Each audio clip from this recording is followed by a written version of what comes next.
मैं उस ठेस के वजह से उनके जयंती को मनाने का निर्णय लिया हूँ और जब तक जीवन पर्यंत रहेगा, जितना बन पड़ेगा मैं उस जयंती को हर साल मनाने का प्रयास करूँगा। दुर्गा पूजा होने की वजह से प्रशासन द्वारा भी शायद बड़े पैमाने पर कार्य करने की अनुमति न मिले, इसलिए मैं जनता और अपने शुभेच्छु और जो खदेरण बाबू को चाहते हैं उन लोगों के लिए प्रश्न छोड़ देता हूं कि वो अपने कमेंट में इस बात को बताएं कि इस कार्यक्रम को किस तरह से दुर्गा पूजा को देखते हुए और कैसे किया जाए। इसको माल्यार्पण तक ही सीमित रखा जाए या फिर दूसरे जगह शिफ्ट करके किया जाए।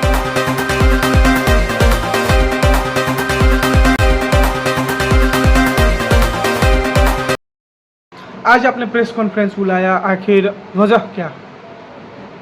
देखिए, सभी आगंतुक प्रेस रिपोर्टरों और यूट्यूब चैनल्स वाले को मेरा नमस्ते और जो व्यूवर्स हैं उनको भी मेरा प्रणाम। आज मुझे प्रेस कॉन्फ्रेंस बुलाने की ज़रूरत इसलिए आन पड़ी क्योंकि कल ही मुझे मालूम पड़ा कि 10 अक्टूबर जो है उस दिन महाअष्टमी, दशहरे का महाअष्टमी दिन पड़ रहा है और एक पूजा के उत्सव का माहौल रहता है दशहरे का बाज़ार में भी, और बाज़ार में ही खदेरण बाबू की प्रतिमा है जहाँ पे पिछले साल मैंने बृहद पैमाने पे उनकी जयंती को मनाया था।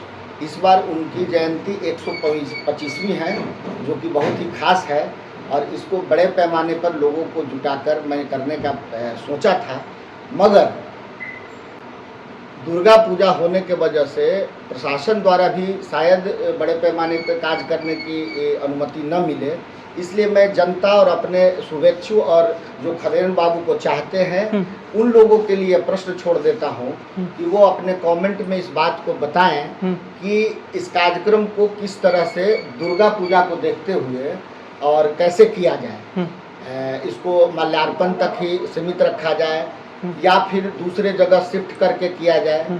लोगों के आने की सुविधा असुविधा, क्योंकि पूजा में लोग बहुत व्रत रखे रहते हैं। दुर्गा पूजा हमारे यहाँ का महत्वपूर्ण त्यौहार है, माता के पूजन में लोग लगे रहते हैं, तो पूजन वाले माहौल में लोगों का जुटना एक थोड़ा सा कठिन लग रहा है। इसलिए इसी बात को मैं जनता पे छोड़ता हूँ, लोगों पे छोड़ता हूँ जो खदेरण बाबू के चाहने वाले हैं उन पे छोड़ता हूँ कि वो मुझे दिशा निर्देश दें और कार्य योजना वो बताएं कि किस तरह से इस कार्यक्रम को किया जाए। देखा जाए तो 2 अक्टूबर को राष्ट्रपिता महात्मा गांधी के जयंती के दिन जन सुराज पार्टी का कहीं ना कहीं स्थापना दिवस के रूप में देखा जा रहा है। स्थापना हो रही है, कैसे और कहाँ होगी? कार्यक्रम का मुख्य बिंदु क्या रहेगा?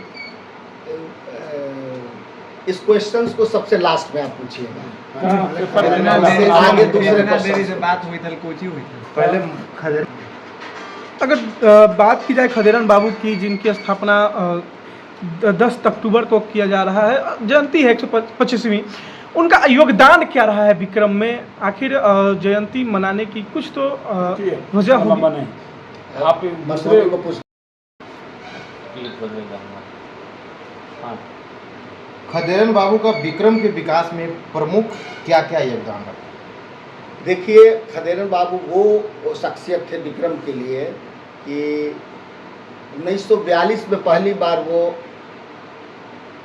पटना जिला परिषद के उपाध्यक्ष बने और उसके बाद से लेके और 1974 तक उन्होंने राजनीतिक और सामाजिक गतिविधियों को बहुत आगे बढ़ाया।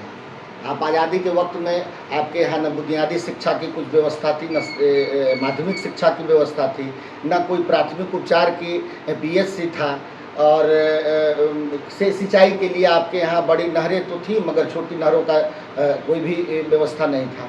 तो एक पूरी प्रक्रिया को उन्होंने सजाया था। उन्होंने गांव-गांव प्राथमिक से माध्यमिक स्कूल की स्थापना करवाई, शिक्षा में विकास करवाया, हर एक पंचायत में PHC की स्थापना करवाई जहां डॉक्टर, नर्स, कंपाउंडर और दवाएं मिलती थी। इवन पशुओं के चिकित्सा के लिए उन्होंने प्रखंड स्तर पे उन्होंने पशु चिकित्सालय बनवाया था। उन्होंने 1970 में नौबतपुर से विक्रम, बिहटा से विक्रम, विक्रम से पालीगंज के इस रोड का कालीकरण करवाया था, जो मनेर का रेवा नहर कहा जाता है, छोटी लाइन का नहर। 1970 में उन्होंने विक्रम से लेके और इस तरह मनेर तेलपा तरी पर अंधरा चौकी होते अराप तक इसका निर्माण कराया। इधर विक्रम नगर होते हुए महारा तक के नहर चली गई। इससे इस क्षेत्र में कृषि का बहुत बड़ा विकास हुआ और जब उपज होने लगा तो उसके लिए कृषि मंडी की स्थापना उन्होंने बीटा में करवाई। बीटा में चीनी मिल की स्थापना उसी कालखंड में 32 में हुआ। उसके बाद से खेती के सारे विकास के योजनाओं को जो किसान लाभान्वित हो सकते थे उन्होंने किया और उससे एक प्रकार से इस क्षेत्र में समृद्धि आई। शिक्षा में, स्वास्थ्य में, रोजगार में उन्होंने 50,000 लोगों को नौकरी, शिक्षा विभाग में as a teacher, as a compounder hospital में, एज ए ड्रेसर हॉस्पिटल में, जो जिस लायक थे उनको उन्होंने नौकरी देने का काम किया। तो वो एक जननायक थे। 50,000 संख्या समझ रहे हैं। आज कोई सरकारें इतनी बड़ी संख्या में सरकारें नहीं दे पा रही हैं। एक व्यक्ति जो ऐसे थे जो इस इलाके के लोगों को इतना विकास किए थे। विक्रम में 6 SDO कार्यालय की स्थापना उन्होंने करवाई थी। लघु सिंचाई की, REO की, दूरसंचार की, फिर बिजली विभाग की, ये सारे व्यवस्था इन्होंने यहाँ विक्रम में खड़ा किया था। और विक्रम का डाक बंगला, सुंदर डाक बंगला हुआ करता था, जो वहाँ मिनिस्टर, बड़े बड़े अधिकारी, IAS अफसर, जिलाधिकारी से लेके SDM तक, प्रमुख से लेके मुखिया तक वहाँ ठहरने की बहुत सुंदर व्यवस्था होती थी। आप जो देख लीजिए विक्रम में जो ब्लॉक की स्थापना हुई थी उन्हीं के देखरेख में हुई थी। आज उसकी हालत देख लीजिए। तो विक्रम का जो निर्माण का जो प्रारूप था, चमड़ा फैक्ट्री की स्थापना हुई थी। विक्रम में कृषि अनुसंधान के लिए कृषि फॉर्म की स्थापना हुई थी। सब उन्हीं के कालखंड में हुआ था। शर्मा जी, एक सवाल है, जैसा आपने बतलाया कि खदेरन बाबू को विक्रम के विकास में अभूतपूर्व योगदान रहा, कई ऐसे काम किए जो विक्रम को एक नया दिशा दे सकता था, लेकिन सवाल है कि उनकी जयंती की शुरुआत भी आपने किया बिना किसी पद पे रहते हुए। तो अब तक विक्रम में जो भी राजनीतिक दल के हो या जो गैर राजनीतिक दल के लोग हो, वो आखिर इनकी जयंती की शुरुआत क्यों नहीं किया? क्या आप राजनीति की सीढ़ी खदेरन बाबू के कृतियों के द्वारा चढ़ना चाहते हैं? देखिए, बहुत महत्वपूर्ण प्रश्न पूछा।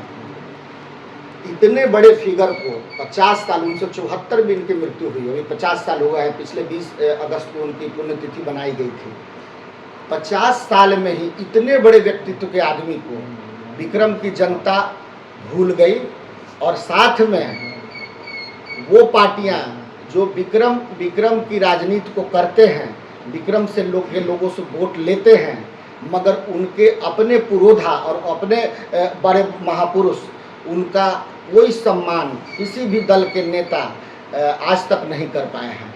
और मुझे जेहन में लगा कि अगर इस तरह के महान विभूति को अगर सम्मान नहीं दिया जाए, उनको याद नहीं किया जाए, आप महात्मा गांधी को क्यों याद करते हैं? आप जवाहरलाल जी को क्यों याद करते हैं? आप पटेल को क्यों याद करते हैं? आप स्वामी जी को क्यों याद करते हैं? आप याद करने से होता है कि उस महापुरुषों से, उनके जीवन के चीज़ों से आपको सीखने का मौका मिलता है और आपके अंदर एक ऊर्जा आती है कि इतने महान व्यक्ति अपने घर परिवार को छोड़ते समाज को संवार रहे थे। तो कहीं ना कहीं लेस मात्र भी मेरे अंदर अगर वो गुण है तो मैं चाहता हूं कि समाज को समर्पित हो। मैं राजनीतिक तौर पे इससे कुछ प्राप्त करने के लिए इसको मैंने नहीं किया था, मैं उस स्वाभिमान को खड़ा करने के लिए किया था जिन्होंने यहाँ की राजनीति तो की, जिन्होंने यहाँ से वोट लिया, जिन्होंने यहाँ से पद पे गया, मगर उन्होंने हमारे महान विभूति को सम्मान नहीं किया। ये मेरे लिए ठेस की विषय थी और मैं उस ठेस के वजह से उनके जयंती को मनाने का निर्णय लिया हूँ और जब तक जीवन पर्यंत रहेगा, जितना बन पड़ेगा मैं उस जयंती को हर साल मनाने का प्रयास करूँगा।